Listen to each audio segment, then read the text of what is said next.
Professora Valdiana Gomes, mais uma videoaula para vocês e a gente volta com essa videoaula com gramática, tá certo? Espero que vocês estejam bem, estão em casa, atualizando aí as agendas, né, de vocês, do mês, alguma que esteja pendente, que você possa realmente fazer essa organização interna necessária para a sua vida estudantil. Para a nossa videoaula de hoje, nós vamos precisar da nossa gramática, tá certo?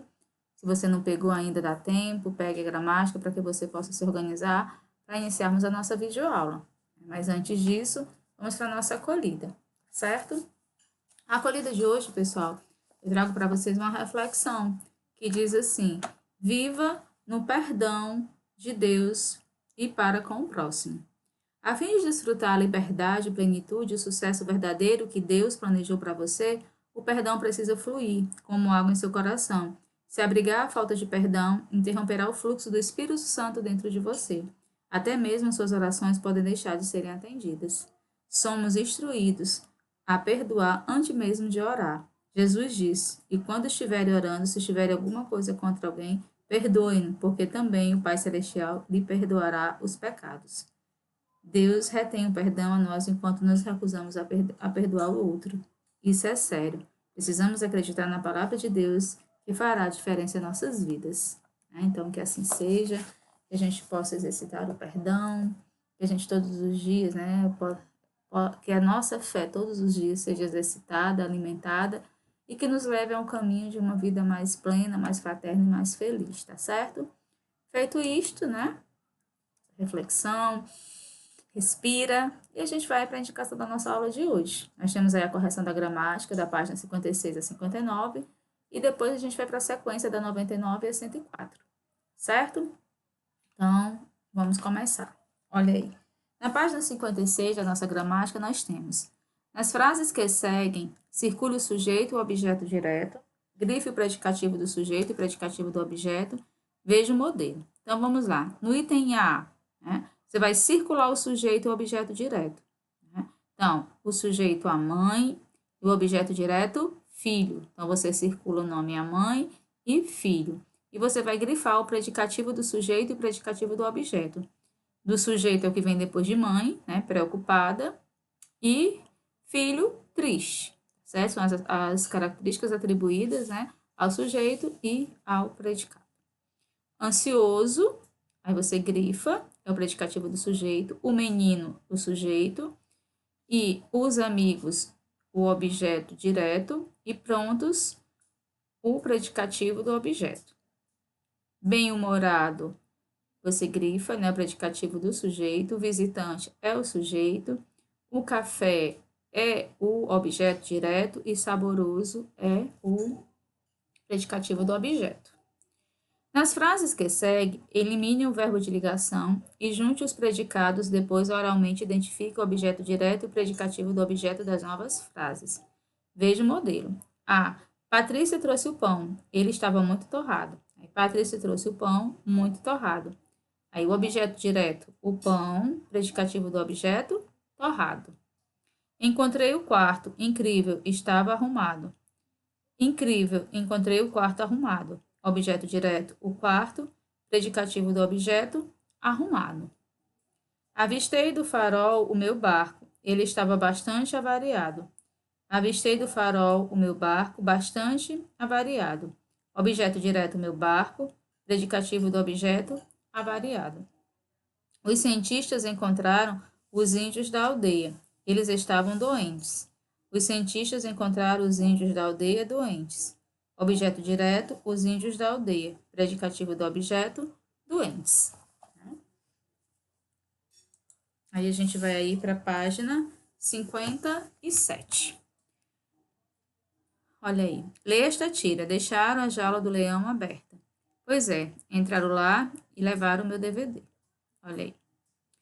Fernando Gonçalves, Em Boca Fechada Não Entra Mosca, São Paulo, livro 2008, página 20. As tiras para construir humor normalmente quebram a expectativa do leitor. A. Supostamente, qual é a preocupação do funcionário ao informar que a jaula do leão estava aberta? A de que o leão, por ser um animal feroz, fugisse da jaula e atacasse alguém. Qual é a surpresa que ocorre no segundo quadrinho? o fato de alguém ter entrado na jaula do leão sem nenhum medo e ainda por cima ter roubado o DVD dele. Segunda questão. No primeiro quadrinho, o funcionário diz: deixar a jaula do leão aberta. De que tipo é o sujeito da oração? Por que o funcionário empregou uma frase com esse tipo de sujeito? Deixar, a gente não sabe quem. Então, é um sujeito indeterminado. E o funcionário empregou uma frase com esse tipo de sujeito porque não sabe quem deixou a jaula aberta. Qual a predicação do verbo deixar? Trata-se de um verbo transitivo direto. Quem deixa algo ou alguém. Então, a informação, ela transita. Se o verbo tiver complementos, identifique-os e classifique-os. A jaula do leão, objeto direto. A que ou a quem se refere o adjetivo aberta? Qual é a sua função sintática? Refere-se à jaula, logo é predicativo do objeto. Aí nós vamos aí para a página 58. Né? Então, na página 58, nós temos aí. Terceira questão. No 7º ano, você aprendeu a reconhecer 2 tipos de predicado, o verbal e o nominal. Leia as orações a seguir e classifique o predicado delas como verbal ou nominal, utilizando o seguinte código. 1, predicado verbal. 2, predicado nominal. Entraram na jaula? 1, predicado nominal. Predicado verbal. 1. O ladrão é destemido? 2, né? É. Predicado nominal. O funcionário do zoológico estava preocupado? 2, predicado nominal, estava. Levaram o DVD do leão? 1, predicado verbal, né? Levaram, certo? Exercícios, né? Na página 58. Leia o texto a seguir de Eduardo Galeano e responda as questões de 1 a 3. Chema brincava com a bola, regras. A bola brincava com Chema, a bola era um mundo de cores e o mundo voava livre e louco. Flutuava no ar, rebotava onde queria, quicava para cá, para lá, de pulo em pulo, mas a mãe chegou e mandou parar. Disse que Chema era um perigo para os móveis, para a casa, para o bairro e para a cidade do México. E obrigou a caçar sapatos, sentar-se como se deve fazer o dever de casa. Regras são regras, disse ela. Chema ergueu a cabeça. Eu também tenho as minhas regras, disse que, na sua opinião, a boa mãe deveria obedecer às regras do filho. Me deixar brincar quando eu quiser, e andar descalço, e não ir na escola, nem nada parecido, e mudar de casa todo dia, e não me obrigar a dormir cedo. E olhando para o teto como quem não quer nada, acrescentou. E você tem de ser minha noiva. Boca do Tempo, Porto Alegre, LPM, 2010, página 59. No texto, a mãe, para levar o filho a comportar-se como ela quer, afirma: regras são regras. Que estratégia o garoto adota para escapar às determinações da mãe? Ele contrapõe outras regras estabelecidas por ele próprio, as regras defendidas pela mãe. Classifica o predicado destas orações. A bola era um mundo de cores. Era. Predicado nominal. O mundo voava livre e louco. Voava, predicado, verbo nominal. Cinema era um perigo para os móveis. Predicado nominal. Regras são regras. Predicado nominal. Eu também tenho as minhas regras. Predicado verbal. Tenho. Você tem de ser minha noiva. Ser. Predicado nominal. No trecho, me deixar brincar enquanto eu quiser e andar descalço. A quem se refere o termo descalço? Que função sintática ele desempenha? Refere-se ao próprio menino. A função sintática de descalço é predicativo do sujeito. Qual é a predicação do verbo andar? Andar é verbo intransitivo. Como se classifica o predicado da oração? E andar descalço? Predicado, verbo nominal.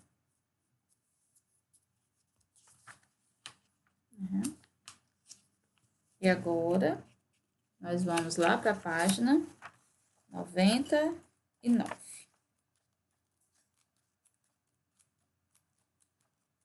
Então, a gente passa aí para a página 99 da gramática, tá certo?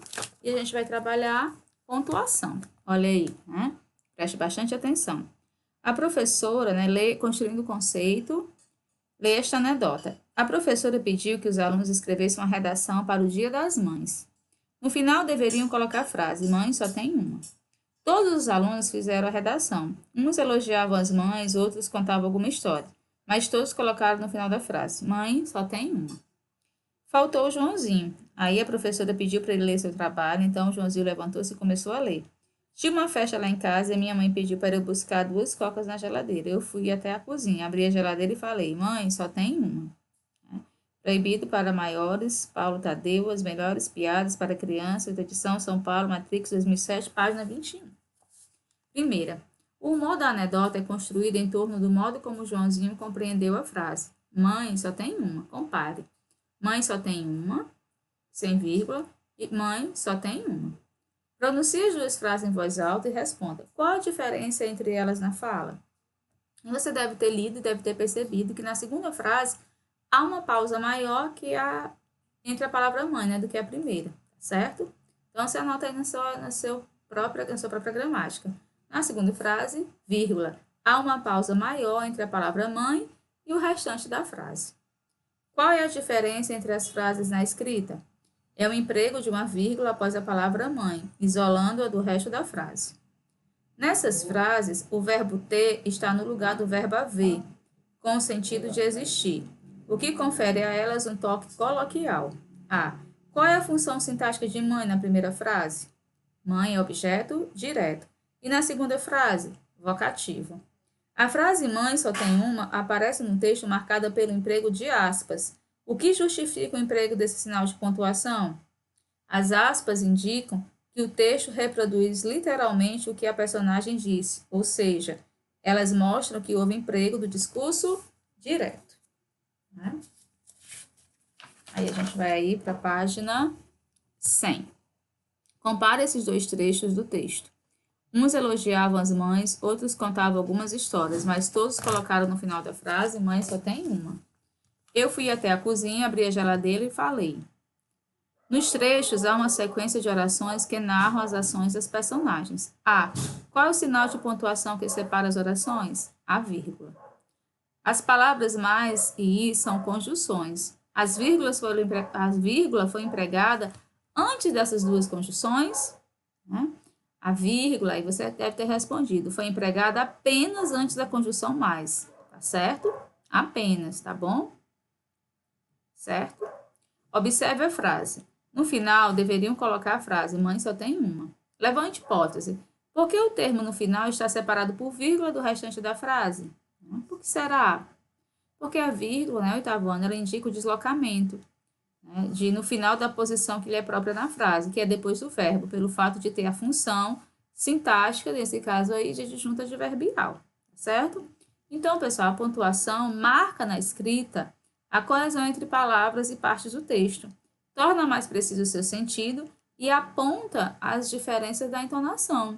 Você lê com pontuação, lê seguindo as pontuações, fazendo as leituras corretas das pontuações, isso dá para vocês mais segurança na hora da leitura, tá certo? Aí nós temos aí o travessão, né, a vírgula, tá certo? O ponto e vírgula, né, as aspas, as reticências, tá certo? O travessão, né? Além de ser empregado para indicar a mudança de interlocutor nos diálogos, o travessão é utilizado para isolar a fala da personagem, da fala do narrador. Né? A vírgula, normalmente, ela é empregada para separar termos, tá certo? Que exercem a mesma função sintática, que são eles o quê? Sujeito, complementos, adjuntos, predicativos, quando não estão unidos por i ou e nem. Para isolar o aposto, tá certo? Para isolar o vocativo, para isolar nomes de lugares antepostos a datas, para isolar o adjunto adverbial quando ele está no início da frase e é logo, ou se quiser destacá-lo, para isolar expressões explicativas como isto é, por exemplo, ou melhor, para indicar supressão de uma palavra, geralmente um verbo ou de um grupo de palavras, tá certo? Quando não empregar a vírgula, o uso da vírgula segue uma orientação básica. Não se deve empregá-la entre o sujeito e o predicado, e entre o verbo e seus complementos. Assim, no anúncio ao lado na frase, existe no Brasil cerca de 16 milhões de crianças fumantes passivas, não se separa por vírgula. O sujeito, cerca de 16 milhões de crianças fumantes passivas no predicado, né, existem no Brasil, certo? Aí nós vamos agora para a página 102. Na página 102, né, tem um poema, tá certo? Em poemas, a pontuação nem sempre obedece às orientações que devem ser aplicadas aos textos em prosa. No poema a seguir, isso não ocorre. pois seu autor pontuou como se fosse um texto em prosa. Mas, para fins de estudo, foram suprimidas, o que são suprimidas, oitavo ano, foram ocultadas, propositalmente, todas as vírgulas. Leiam e depois faça o que se pede. Então, você deve ter lido em casa, né, esse texto, Menino Marinheiro, e você deve ter percebido que a ausência da vírgula, ela dificulta a leitura, porque você vai lendo e você vai percebendo que está faltando, né, aquela pausa necessária. Aí vai pede, empregue no poema vírgulas onde convencionalmente elas deveriam ser utilizadas. Então, você volta lá para o poema e você coloca as vírgulas. O menino, vírgula. Marinheiro imaginário, vírgula. Aí continua. O barco azul é cheio de luz, vírgula. Cheio de flores e doces e música que o vento traz. Nos dias quentes, vírgula, vem o sol e a macia aquece o balanço do barco e dos corpos. A noite fria traz gomos de céu, vírgula, com traços de lua e estrelas para enfeitar o barco do menino. Muitas vezes, vírgula, leve, vírgula, livre e sereno, vírgula, sem pressa, vírgula, sem rota, vírgula, sem rumo. Lá vai o barco azul. Outras vezes o barco azul enfrenta tempestades, vírgula, relâmpagos, vírgula, raios e ventania. Quase sempre, vírgula, há piratas e perigos, e brigas e perdas e naufrágios. Mas o barco azul vence tudo e todos, e segue sem pressa, vírgula, sem rota e sem rumo. Forte e sempre sereno, vírgula, o barco segue. O que leva de tão importante o barco, oitavo ano? Leva flores, vírgula, doces e colares de estrelas, para a namoradinha imaginária, do imaginário marinheiro. Né? Elias José, Forró São Paulo, Mercúrio, Jovem, 2006, página 37. Troca ideia com os colegas, justifica o emprego das vírgulas nestes versos. Muitas vezes, leve, livre, sereno, sem pressa, sem rota, sem rumo, lá vai o barco azul. Olha aí. As vírgulas, você vai responder, separam termos que exercem a mesma função sintática em leve, livre e sereno. Adjuntos adnominais de barco e sem pressa, sem rota, adjuntos adverbiais de vai. Indica o deslocamento de adjunto adverbial em muitas vezes e sem rumo, certo? A gente passa agora para a página 104. Olha aí. No texto a seguir, para fim de estudo, houve eliminação de travessões, aspas e vírgulas. Leia e empregue estes sinais convenientemente, depois faça o que se pede. Pá, pá, pá, pá. A americana estava há pouco tempo no Brasil, queria aprender o português depressa. Por isso, prestava muita atenção em tudo que os outros diziam. Achava curioso, por exemplo, pois é, volta e meia quando falava com brasileiros. Ouvia o pois é. Era uma maneira tipicamente brasileira de não ficar quieta e ao mesmo tempo não dizer nada. Quando não sabia o que dizer, ou sabia, mas tinha preguiça, o brasileiro dizia pois é. Ela não aguentava mais o pois é. Também tinha dificuldade com o pois sim e o pois não. Uma vez quis saber se podia me perguntar uma coisa. Pois não, disse eu polidamente. É exatamente isso que quer dizer pois não? Bom, você me perguntou se podia fazer uma pergunta. Eu disse pois não. Quer dizer que pode, esteja à vontade, estou ouvindo, estou às suas ordens. Em outras palavras, quer dizer sim. Então por que não se diz pois sim? Porque pois sim quer dizer não. O quê? Se você disser alguma coisa que não é verdade, com qual eu não concordo, ou acho difícil de acreditar, eu digo pois sim. Que significa pois não. Sim, é isto. Não, porque não, pois não significa sim. Por quê? Porque o pois, no caso, dá o sentido contrário, entende? Quando se diz pois não, está se dizendo que seria impossível, no caso, dizer não. Em relação à pontuação que você fez no texto, justifique. Né? Então, a gente volta lá para o texto, nós vamos fazer a pontuação devida. No primeiro parágrafo, né, você transcorre tudo bem. No segundo, você vai colocar as aspas no primeiro pois é. Dá sequência ao texto, você coloca aspas no segundo pois é.